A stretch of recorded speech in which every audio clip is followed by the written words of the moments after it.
Alrighty, we're happy Friday, everyone, and welcome to our first Rise and Grind of 2026. I'm Michael Tews. I'm the Director of Education for NENA, and the title for today is Holding the Line Without Losing the Relationship. It's a fancy schmancy name, but at the heart of it, it gets to a lot of what we do as managers, as supervisors, those of you who are parents, as educators.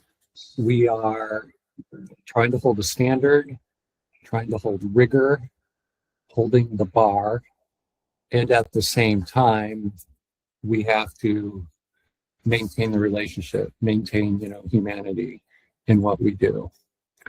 And it's not an easy thing to do. And a lot of times it's holding the line. Sometimes it's maybe being a little bit uncomfortable in the short term for, a longer term gain. And I've started to do a lot of thinking and writing on this topic. And a lot of management research, a lot of teaching research, it gets us to the point of like executing things well. Like how to make a tough decision, how to make the tough call. But where less attention is paid is like, what happens afterwards? Like, how do you stand the relationship so the relationship remains open and not brittle, and not closed? And I really think it's a thought-provoking topic. And I had thought about this idea for the Rise and Grind last fall, and then it was getting closer to December or November. I reached out to Kelly and wanted to get Kelly on board. And before we formally introduce, Kelly and I, we go way back, 10 to 15 years. Kelly's a fellow Penn Stater with me. We met at a networking event. We met at a conference where I was talking about fun. And we were talking about engaging stuff. And I really do believe that that's where a lot of where it starts. It's creating these opening moments, creating the vibe, doing all this positive stuff. And at the same time, Kelly, I think you attest to it, there's also the difficult work that we need to do. And this difficult work, I think it's largely unrecognized. I think we don't often have words for it. And why I think Kelly is a perfect individual to talk about it is that, I'm going to throw you a compliment here, Kelly. I think you know how to hold class. You execute class, you embody class, you know how to teach it. I've learned a lot through you. And one thing I've learned along my own journey is none of this is perfect. A lot of times I'm a little more of a hard ass in class, and I've had to learn to be a little bit opening up on that humanity side. And we risk opening up on the humanity side because you think we're going to lose our authority, we're going to get walked all over, we won't be able to uphold the standards. So long, maybe winding path. Today we're going to talk about executing that difficult decision-ish, but I think a little more further down the line is how do you manage it after no? So without further ado, Kelly Frager. Kelly Frager is, like I said, fellow Penn Stater. She is a Penn Stater through and through. She is an accomplished educator and trainer, and I'd say genuine class act, and that's why you're here today. Thank you, Michael. Thank you. And so let's get into it, because I gushed a little bit. Let's get into some nuts and bolts, and then we can, broaden the envelope a little bit wider. When we think about getting a difficult conversation right, at the most, like from the get, what do most people think that means in practice? I mean, I know I have ideas, but what does that mean like in practice in your eyes? Yeah, I think that from other people, it's a great question, because I think from other people's perspective, when they think about getting a conversation right, a difficult conversation right, they just think that they had it. Like it's done, it's over with, because I think people typically don't feel comfortable with having difficult conversations. It's not where we naturally go. My experience in working with behavioral sciences is that most of the population, the majority of the population, that is not their style. Right? We all like peace, we like harmony, we like working together, being more collaborative in nature. And Michael, to your point, you have to find a good balance with that, especially as you're in kind of command and control of your classrooms, perhaps of your departments, whatever it looks like. And so I have to laugh, because for many people, they're like, how do I accomplish this? I just get it done. I just get out there and say it, where that's not the case at all. I mean, I think we need to look at important things like, does the person have our good intentions? And do they understand our good intentions? Are we leading kind of with heart in this hard conversation that we're having? Have we established like why we're both here? We call that mutual purpose. Do we have that? Have we created a safe space? And do we invite the questions? Are we being a good and present listener? And so those are all, I think, skills and techniques and approaches that we need to utilize when we have these hard conversations. But honestly, I just think most people, when they have one, they're like, oh, thank goodness that's done. Like it's over and it's done. And I think, Michael, what you're saying is like, it's not done. Like the conversation is the start, but the process afterwards is pretty lengthy and can often determine the relationship moving forward. Let's talk a little bit about on Thursday. Looking forward to seeing you next Tuesday, right? Whatever it is. Yep. And Kelly, that is the exact tenor and tone of it. And guess what? Sometimes I'll get I'll change class, I'll change my appointment and I'll be there. Other times is, thank you, I understand. I'll see you next time. Yeah. And I've only started experimenting with this since January.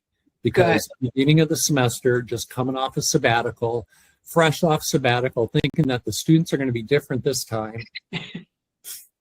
Right, Jen, you know what I'm talking about? And then it's like, here we go again. And how do I maintain this posture? Yeah, I think that the tricky thing for all of you on this call is that you are, in contrast to somebody who is a manager or leader within an organization who gets to know their team members, every semester you are changing and getting to know however many different personalities that are in your classes. Some of those personalities, some of those students, they're very engaged. You get to know them a little bit more. Others, they walk in the classroom, they sit in the classroom, they exit the classroom, and then you see them again next week. And so you have a different type of challenge because your engagement with them is not ongoing on a daily basis, as much so as, for example, in the corporate segment, in the real place segment. I will say that there's still so many foundational things. And here what comes to mind, Michael, is something that I say, feedback is love and accountability is respect. So when you take the time to provide somebody with feedback on their performance, on a situation that has happened during class, them missing class really regularly, you are showing them love, right? You are showing them love because it says, I care enough about you and your success that I'm going to share this with you. And sometimes we need to say that directly to people. If they come into your office, you have to have a meeting with them. They've been missing class too regularly, let's just say. And you can say, hey, listen, Kelly, I think you have great potential as a student here. I'm noticing that you're out of class, and that is concerning me because, as we both know, you can't take in the same information if you're missing class regularly.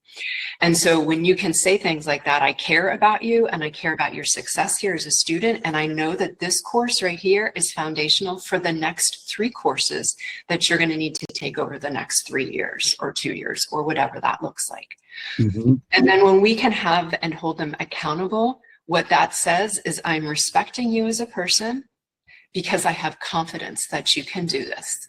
If I didn't respect you and if I didn't care about you, I'm not going to take the time. It's easy. It's easier for all of us to avoid hard conversations. Like And a that's, lot of times we soften, like we're easy with the soft praise, but it's that recognition praise. And Kelly, can you repeat what you were saying, your little catch line about that? Because I want to write that down. oh, the accountability, that part, the accountability, I'm sorry, the feedback is love and accountability is respect. Yeah, Yeah. because that, I may give that a line in my book. Yeah. Yeah. I mean, because I think where that gets at feedback that lands too. Because here's something too. I had some students in class yesterday. They were giving me the I don't know answer. Ask them a softball question, and it's like, I don't know. I don't have anything. And, I fundamentally believe that we have something to say on the issue. So I pressed a little bit. Mm-hmm. I did. And Yeah. that was uncomfortable because, we're used to maybe not pressing at all, like leaving it at that. So then we got a good answer out of it. And when I said, I acknowledged the student after class, I said, you tend to be a silent observer. I know you know what's going on. And I would like, a little more out of you in class because I know you can do it. Mm-hmm. And that was not an easy, that was a praise conversation, but that wasn't an easy conversation. Yeah. And I'm still thinking about that one today if I did it right. Well, and I'm also wondering too, sometimes when we can set up expectations, so if for example, that I don't know it's like nails on a chalkboard to you, right? Because Right. what the meaning you're assigning to that is that that person is perhaps not engaged, they're not being thoughtful, they're not taking their own thinking and their own learning to like a next level. So if for example, that phrase, I don't know, is one that I'm going to use the word triggering for you, then at the start of your semesters, again, every semester you're getting different students in front of you, and you have not, here we are the first week of February. You don't know the students that just, you've only had in your classrooms, for example, the past 3 weeks. Like you don't really know them yet. You don't necessarily know their personalities yet. And so I think that if there's things that are important things to you as a leader, as a person who's facilitating this learning for your students, then you say at the start, here are some Michael Two's ground rules, some Professor Two's ground rules, right, that we're going to outline here. If you don't know, if I don't hear anybody speaking up, I'm going to start calling on people. If I call on you, do not say, I don't know. It's okay if you don't know, but your response instead should be a question. Say, I'm not sure I know the answer, but, Dr. Two's, it makes me think of a question and I'm wondering. And so you start to model the behavior. So that way you're telling them what the expectations are so that they can have greater success. And also, a learner who is curious and always remains in a state of curiosity is the best kind of learner. And it's also the best way to be when you're having hard conversations with people. If we can remain curious at all times, we will have much more successful conversations with people. All right. So to circle back or to put a button or to make a bridge, whatever analogy I'm trying to do, I think we've established that saying no is hard. Responding to requests that may appear unreasonable are hard. So you want to be kind, firm, add the warmthness, but the warmthness should not be accommodation. And I think that, is key. And then I think part of helping us to do this, because this is one of these things where once we say it, it's like, yeah, okay, I guess that makes common sense now. Kelly said it, Michael said it. I guess that sounds okay. I think it's taking that risk and doing it. Because those first couple emails that I sent out, with this tone, I felt I was being too firm. Mm-hmm. in the email. I was afraid it wasn't warm enough, and I was afraid of backlash. Mm-hmm. So bounding both that kindness and warmth together with that holding the standard, I think is really, really key. I think the other interesting thing that I'll bring up here that can be the case, because Michael, you had just mentioned that you were feeling like you were too stern, you know, in the email and not projecting any warmth. So here's something that's very interesting that plays into communication in a really impactful way, and that is our nonverbal communication. And so people have an opportunity to see your nonverbal communication, and our nonverbal communication, face-to-face communication, accounts for up to 93% of our message. And this is very famous research done years ago, Dr. Albert Moravian out of UCLA. And his whole thing, his whole premise basically, and then the finding of his study is that you cannot not communicate. And when your words conflict with your nonverbal communication, people will always believe your nonverbal communication.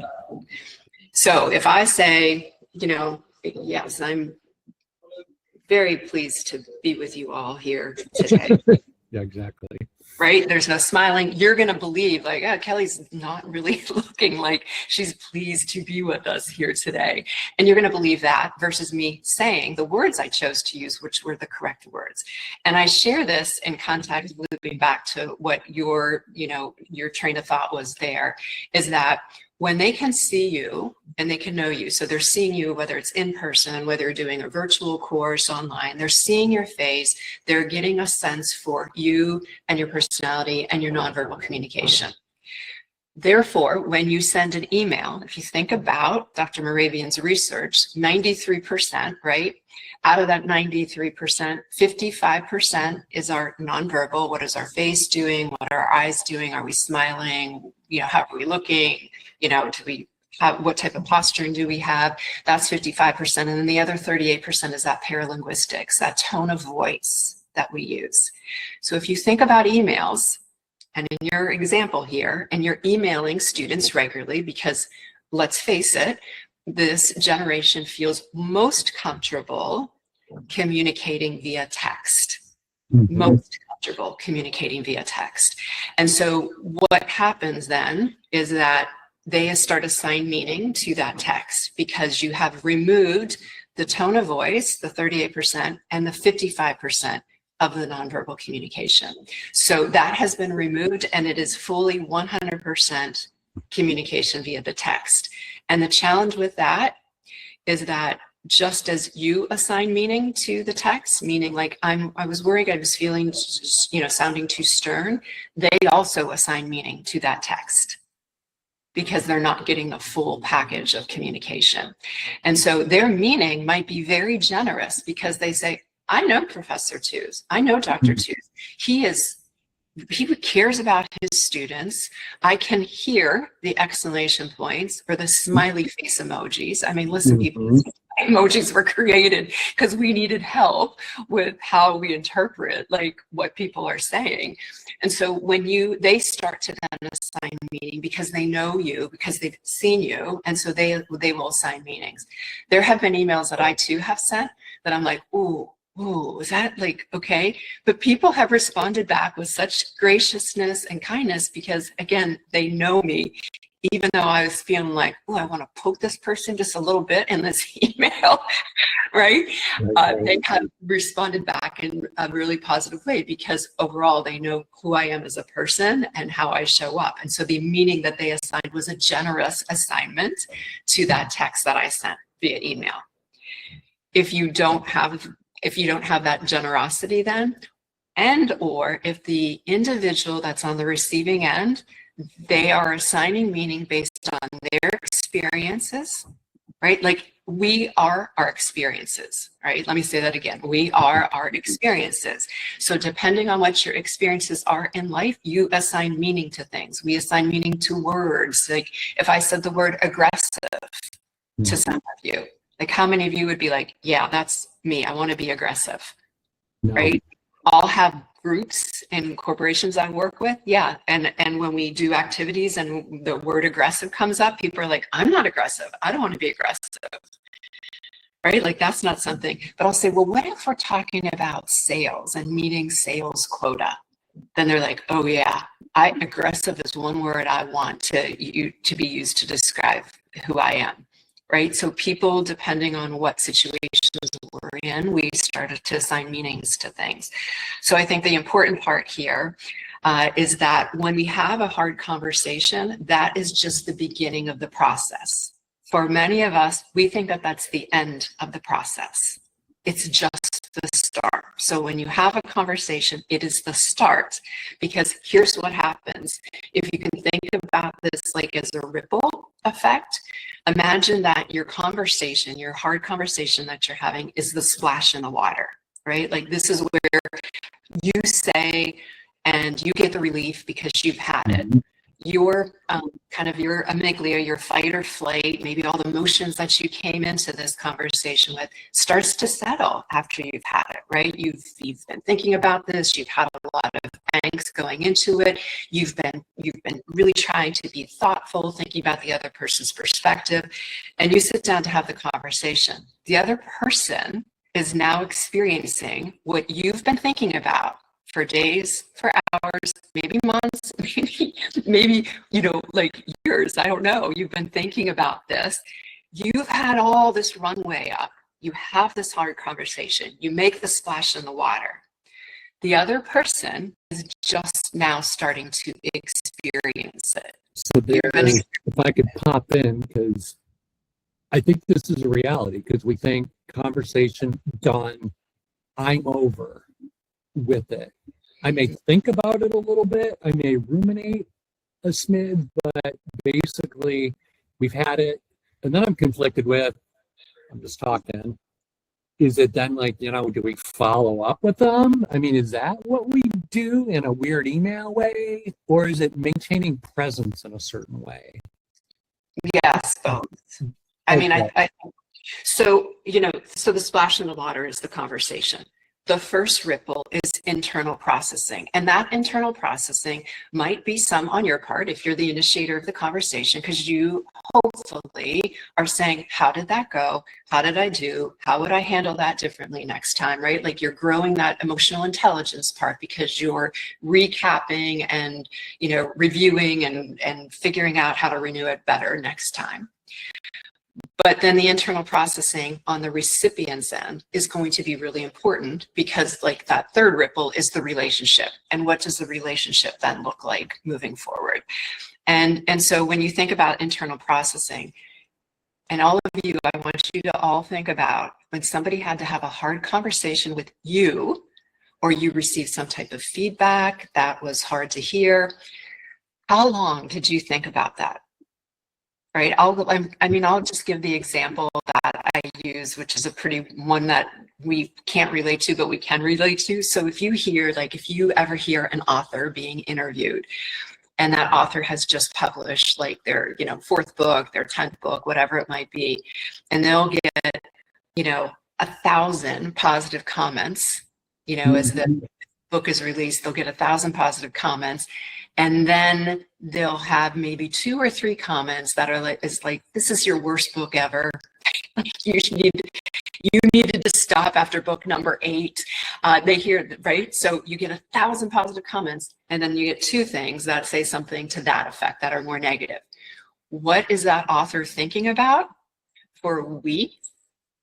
The 2 negative comments that they receive, like not the 1,000 comments. And people are like that too. And in particular, for all of you, there's a power dynamic that's also at play too. Yeah. All of you have power when it comes to students, situations, and there might be power dynamics too. Like, let's just say you're having a hard conversation with a department head, a department chair, maybe one of your colleagues that you need to have a hard, right? There's also different power plays there. Mm-hmm. And so let's say with the student though, keep in mind that your words are like magnified by like 1 trillion times, because they're coming from you, their instructor, their professor, the person that, is of respect in the institution. And so that power dynamic also comes into play quite a bit there. And so, Michael, your point was, should there be follow-up with this? Yes, this is how we show people that the splash in the water doesn't end right there, right? Like that we know that they are processing things. And I will also tell you, work in behavioral science, most people do not process information on the spot. No, we freak out on the spot. Yes, yes, it goes on for days where they're processing this, they're thinking about this. And if we leave silence in that space, their brain is rewriting that story in that conversation. Meaning, like, we tell ourselves stories all the time. So we get an email, you know, an example I use often is you get an email that implies that you dropped the ball. How are you feeling? What's your reaction, right? Some of you might say defensiveness, shame. Oh my God, did I make a mistake? You know, like you go back and you go through all these things. That's the silence part of it, where you start to tell yourself the story. Or, I can't believe this, another email like this from Michael, like, you know, he's just out to get me, right? When we don't have dialogue in there, that's where the challenges start to happen in terms of what the relationship looks like moving forward. And so there's a really, really excellent book that I always recommend to people. It's called Crucial Conversations. Some of you, I'm seeing your heads nod, like Jen and Maureen, like you might be familiar with this book, but they talk about silence and violence, right? So some people you'll have a hard conversation with and they'll just sit there. Okay, no, I understand, right? So these are the things they're saying. So you're thinking, great, I just had this hard conversation. They're giving me the thumbs up. They're saying, okay, they're saying they understand. Fine. That's actually silence. And then you have other people that go into, you know, verbal violence, not violence, but verbal violence. And that verbal violence looks like somebody who's coming at you, you know, yelling, screaming, shouting, defensiveness, like all of those more uglier things. But ideally, you want to be in that middle space, which is dialogue. So you want to be in dialogue. And the follow-up is a great place to have that dialogue because, Michael, you have a hard conversation with me. I'm going to say, okay, you know, maybe I say, you know, thank you for sharing that with me. I want to think about this. Right? And you say, great, Kelly, take a little bit of time and think about this. Let's follow up in 2 days. Let's follow up tomorrow about this. Or you just initiate that and just say, reach out. Maybe I don't say anything. Maybe say, like, I just say, okay, I understand. At that point, then, what would be smart for you to do as a leader, right? The conversation happens in the splash, but leadership lives in the ripple, right? So if you want to be that leader, if you want to be that emotionally intelligent leader, you're going to follow up with the ripples. And so you're going to say, hey, Kelly, I just want to touch base with you. I know you were very concerned about this. I'm glad that we could have a conversation yesterday. I want to follow up and hear what questions that you're thinking about now. Right? How are you experiencing this? How are you reacting to this? What questions do you have? And then you're quiet and you let them, you know, say their questions. Like if it's a more of a, I'm going to use the word disciplinarian approach, just to say, I want to make sure we're on the right page. And so I invite you to share with me kind of what you walked away after yesterday's conversation with. Yes, and I'll just add on to that, right? So you listen to what they say, you show your care, that you care about them. Remember, feedback is love, accountability, respect. And so you're showing that you care about them in how you follow up with them. So we have about 10 more minutes. And I would like for you, Kelly, to vent, clarify. People always say we need better communication skills, just be better communicators. That stuff drives me nuts because, yeah, we all know that, but are we actually doing what better communication means? So I don't want to get overly prescriptive.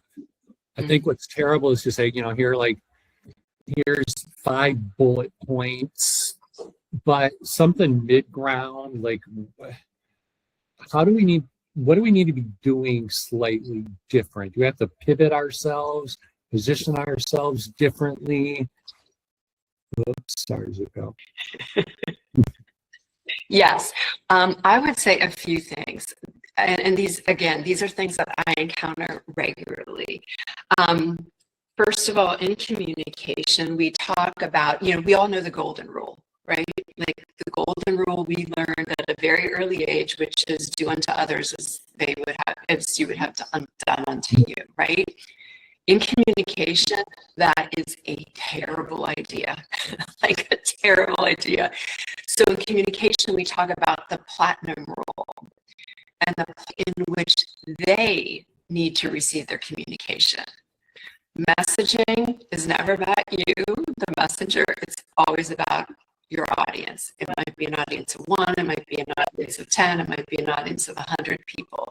So what you always want to make sure you're doing is adapting and adjusting your style to make sure that your message, whatever that message is, can get across to the other person. And we remain curious then when we do that, right? So the best in the world of conversation skills, the best way to be the best conversationalist is to ask and stay curious. I'm interested in how you're experiencing this. I'm wondering if, or tell me more about X. When you can ask those questions, that's that dialogue space. No silence, no violence. That's that dialogue space that we want to be in. And so I would say adapting and adjusting is one big thing. Staying curious is another big thing.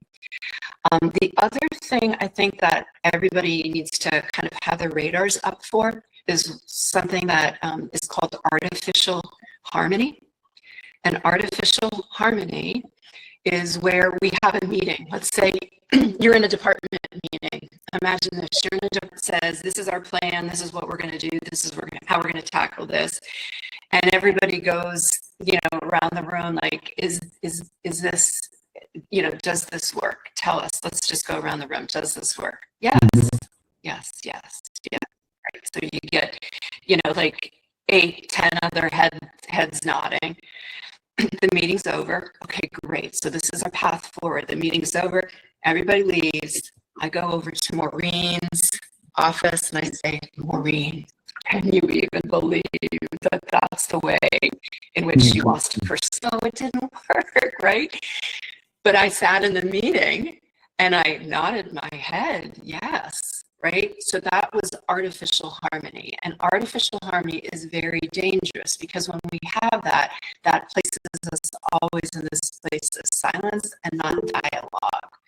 And when we have that artificial harmony, we cannot have healthy conflict, and healthy conflict gets in the way of ultimately better results. And so in your case, better results as an instructor.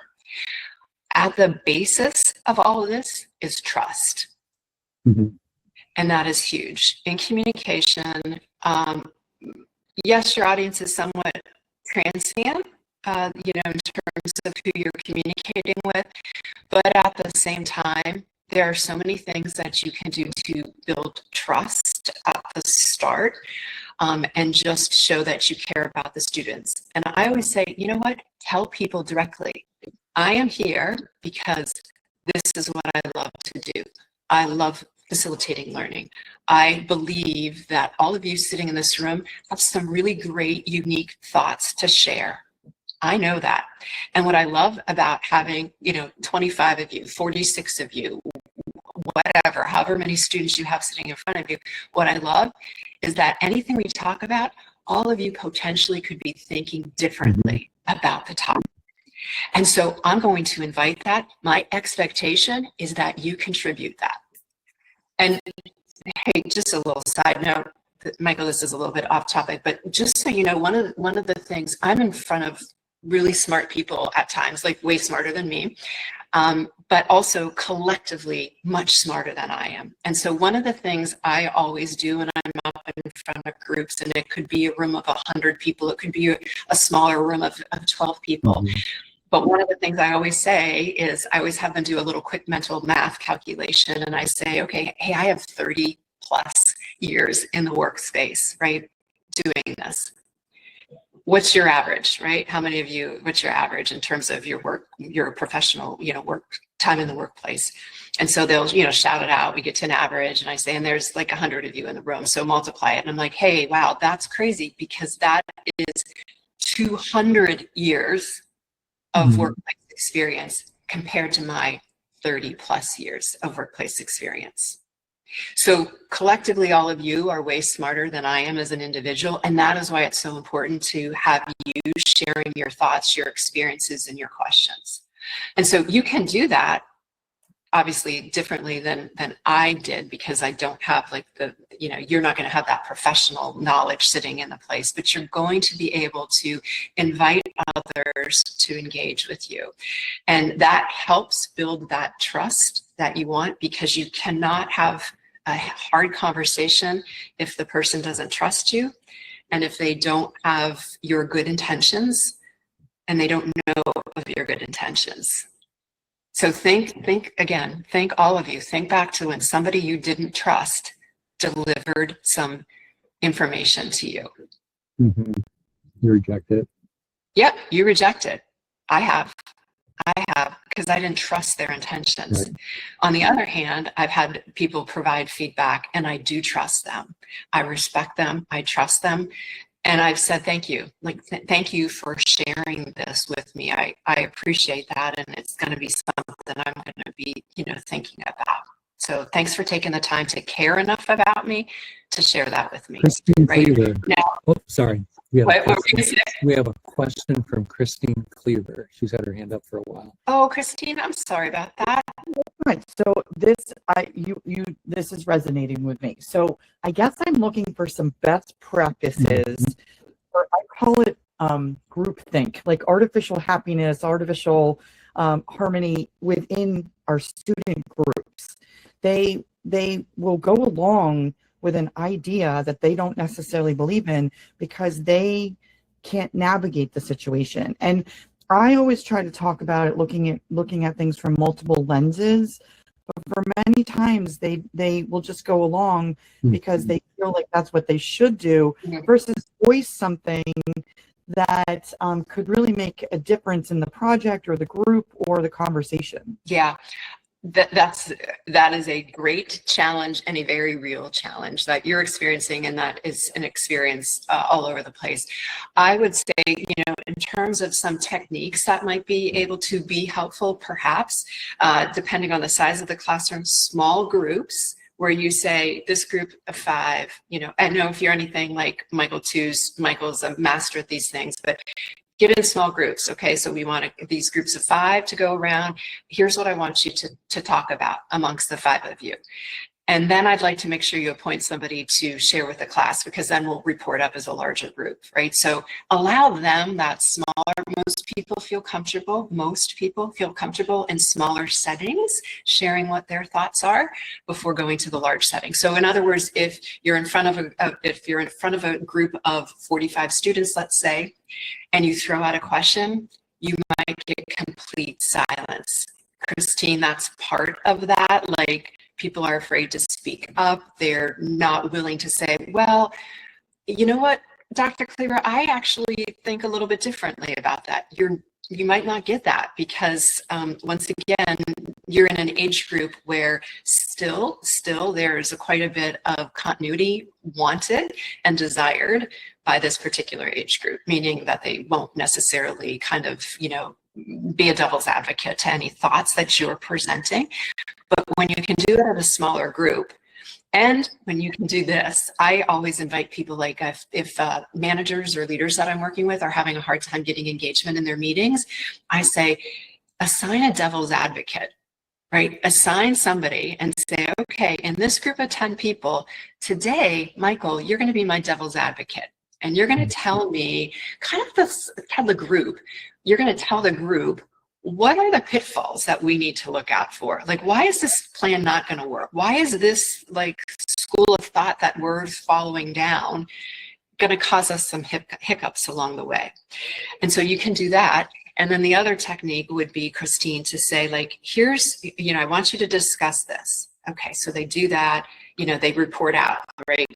You get your 8 groups, like each group, like somebody speaks up, shares what it is, and say, okay, great, this is all so good. Now what I want you to do is I want you to take and either add different meaning to the conversation, or I want you to tell me why this is wrong. Like you just heard from 8 different groups after our small group work. What are we missing?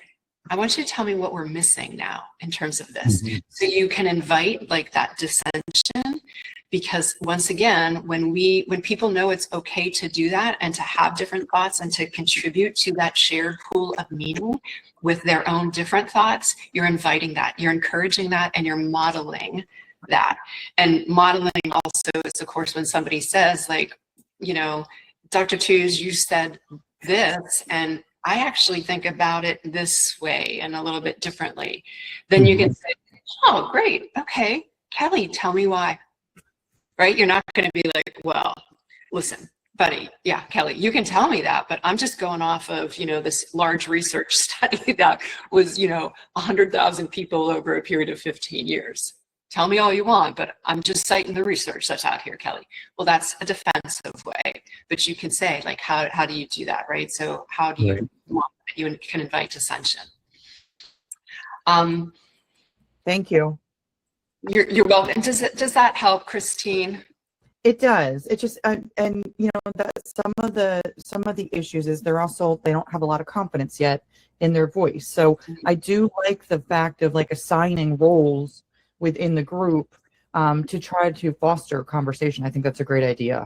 Yeah, there's a technique, again, this is like part of critical thinking also, but there's a technique, it's called 7 hats. And so you assign different hats to people basically, and maybe that's a good thing to start off, when you start off a semester is, kind of doing that and having a little bit of fun with that and say, you're the hat of dissension, you're the hat of, disagreement, you're the hat that's looking for this. And so assign that, and you don't need to continue that throughout a semester, but you could reference that and say, Kelly, I love how you just used that hat of dissension. Like, that's good. Like, okay, let's talk about what Kelly just said now.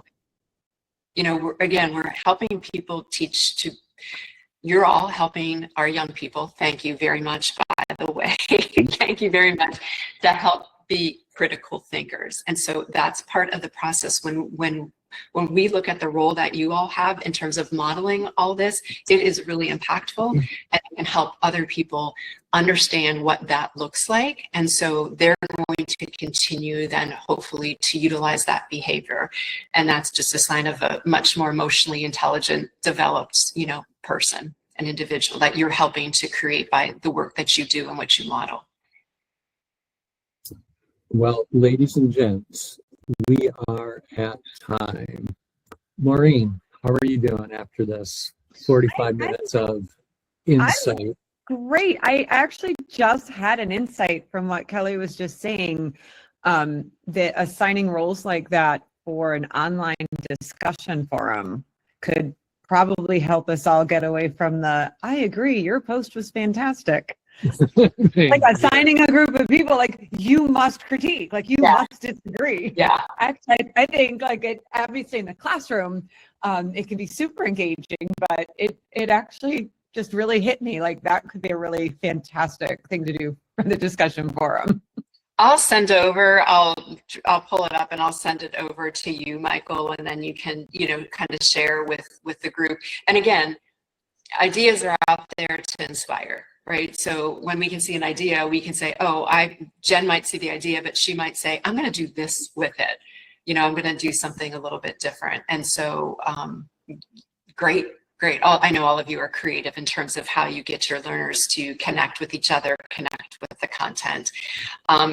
And the last thing, Michael, this is a big thing for me and what I do. And I just always encourage other people who have this opportunity, and you all have a stage, as you know, like you have a stage. I think anytime we have a stage, we have a responsibility.